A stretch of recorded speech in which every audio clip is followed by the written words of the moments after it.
Hey guys, I just got this outdoor portable water heater from Camplux. It's going to let me have hot showers while I'm camping, so let's jump right into it. The first thing we need to do is a little bit of assembly, namely attaching a couple of hoses. But the unit does come with directions, and the fittings on the water heater are labeled, so it's pretty easy. You will also need 2D batteries to power the igniter, and these unfortunately are not included.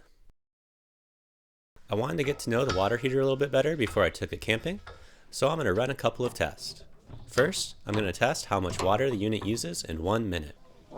During this test, the water heater will be supplied with water from my camper's water system, powered by a 3 gallon per minute, 50 psi water pump. First, I tested the unit on the lowest setting, and then repeated the test for the highest setting. I measured the amount of water that the water heater put out on each setting, and the results are 0.574 gallons per minute on the lowest setting, and 1.59 gallons per minute on the highest setting. Now to measure the propane consumption, I weighed the propane tank, then hooked it up to the water heater and ran it for 3 minutes. Then disconnected it and weighed it again. Unfortunately, I didn't have a scale that was sensitive enough to measure the difference in the propane tank's weights, so all I can really say is that the unit uses less than 1/10 of a pound of propane for 3 minutes of use on high or low settings. And the last thing I was curious about before I took the unit camping was to know how much it weighed. The total weight of my setup, including the water heater, hose, and full 20-pound propane tank, is 49 pounds. The water heater and hoses alone weigh 12 pounds. All right, so this is the temporary setup that I've come up with for the water heater. I didn't want to permanently mount it yet since I haven't had a chance to test it. It needs propane, so we have the propane bottle back there that it can hook up to. And we'll also need a fresh water source, so we'll be hooking it up to the spigot coming out of our rear bumper. It didn't come with a hose for the water source, so I'm using this short garden hose. But it did come with this propane line with a regulator on it, so that'll be able to just screw right onto our standard 20-gallon propane tank. All right, so to use the water heater, process looks something like this. I'm gonna undo the bungee and gather up my hoses. And then take the unit out to the awning. And then I'm going to attach the unit to the skyline with a carabiner.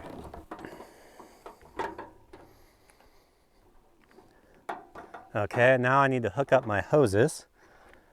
So untangle those and run the water line over to the spigot. And then pull the propane out of the storage spot.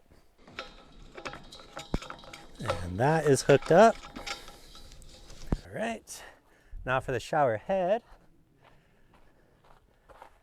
and my shower floor.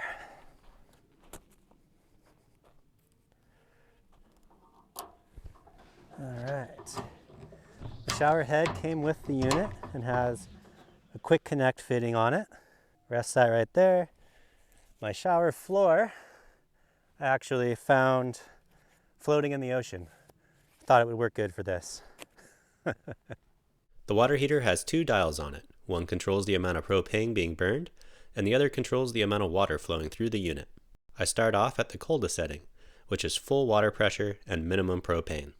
Then I dial in the amount of water or propane being used to reach the desired water pressure and heat.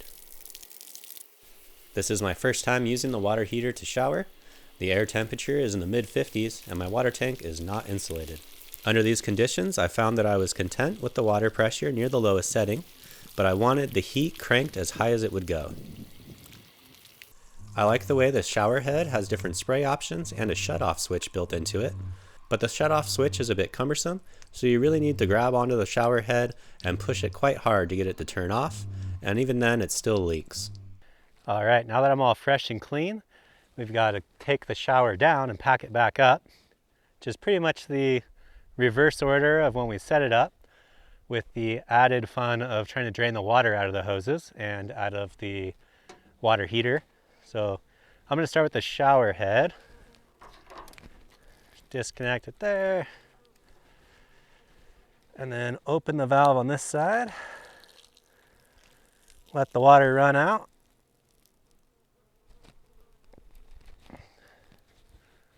And I'm just going to leave that hanging for now. Then I'm going to shut off the valve for the water supply line and disconnect that. And then we got to drain that out. And there's also a thumb screw on here. Can undo to drain the water out of there.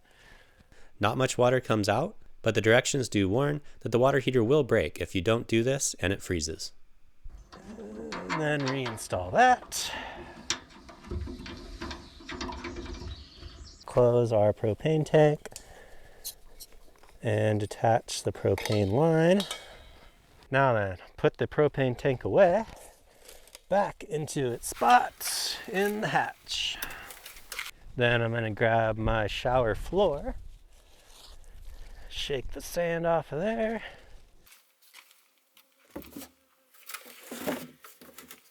Alright, now I'll gather up my hoses and take down the water heater.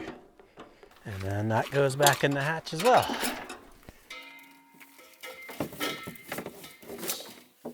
And finally, the shower head. Now that I've tried out the water heater a bit and took it out camping, I'd say that it definitely works. It got the water to a nice temperature and put out a nice flow for an enjoyable shower, no matter where you take it. So if you're someone that considers a shower while camping a necessity, then this might be just the thing you're looking for.